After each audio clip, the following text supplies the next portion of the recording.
I want to thank all of the Ellensburg Morning Rotary Club members who have contributed to making this possible. Specifically, though, I want to thank Judy Love, Phil Backlund, Jack Carpenter, Adam Crawford, Kayleen Weinmeister, Emily Haney, John Graff, and Clay Myers.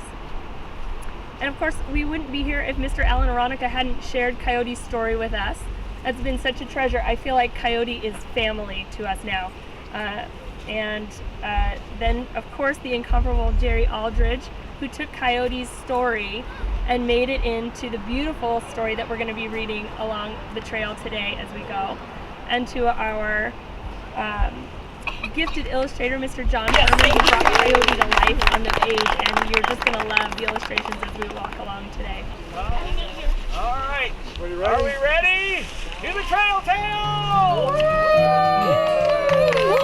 All right, there we go. Continue. Thank you, John. There are many traditional tales told about Coyote by native peoples. In these tales, Coyote is almost always portrayed as a trickster, one who uses his cunning to get what he wants through cleverness and deception. In the following tale, told by the Kittitas people, we learn just how Coyote got his cunning and became a trickster. Forward.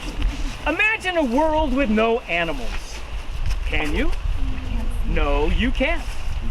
Grandfather Creator couldn't either. So way back in the beginning, Grandfather created the animals.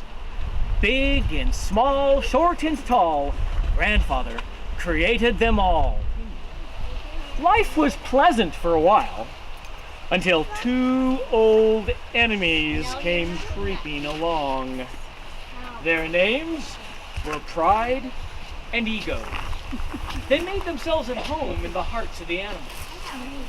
Where pride and ego go, trouble follows. It was no exception here.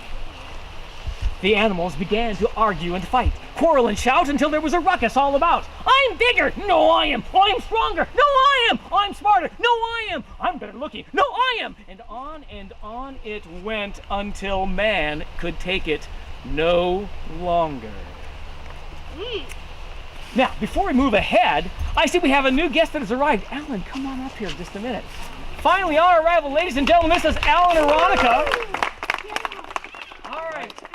The gentleman who originally told us this tale, all right? The keeper of the tales. Yes.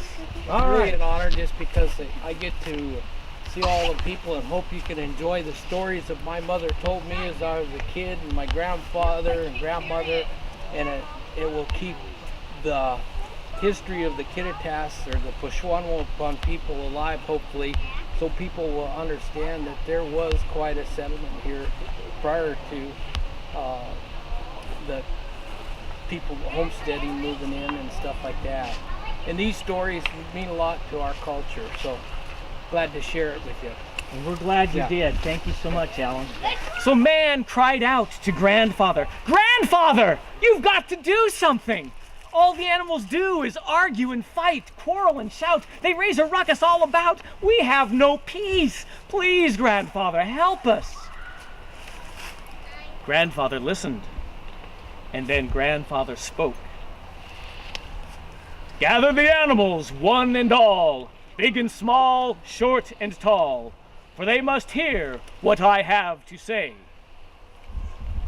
And we'll find out at the next story. So the animals all came. Some came from near, and some came from far. They did not argue. They did not fight. They did not quarrel. They did not shout.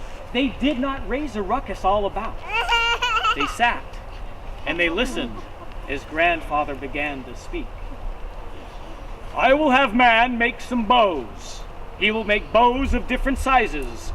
Big bows, little bows, and every size in between. Tomorrow morning, you must line up, all of you, and when you have, man will pass out the bows. Everyone in line will get a bow and receive powers from me. The first in line will get the biggest bow and receive the most power. The last in line will receive the smallest bow and the least power. When Grandfather had finished speaking, it was late and turning dark. The animals left to get some sleep. Big and small, short and tall, they all left. All that is, except Coyote. Coyote, he wanted the biggest bow.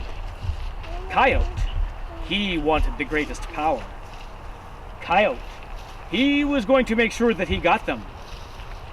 But how? How would Coyote do that? Do you know? After pausing to think a bit, Coyote came up with an idea. I will stay up all night. I will not sleep. When morning comes, I will be the first one in line. It got dark. It got late. Coyote was the only one awake. Time moved slowly. Very, very slowly. Coyote began to get sleepy. Sleepy. Oh, sleepy. Oh, Coyote knew he had to stay awake. But what would he do? Well, Coyote jumped up, and Coyote began to run fast. Coyote ran to stay awake. He was fast. Coyote ran around the world once. Zip! Coyote ran around the world twice. Zip, zip! Coyote ran around the world 3 times. Zip, zip, zip! He ran around the world 4 times. Zip, zip, zip. Well, now what? The next time will tell us.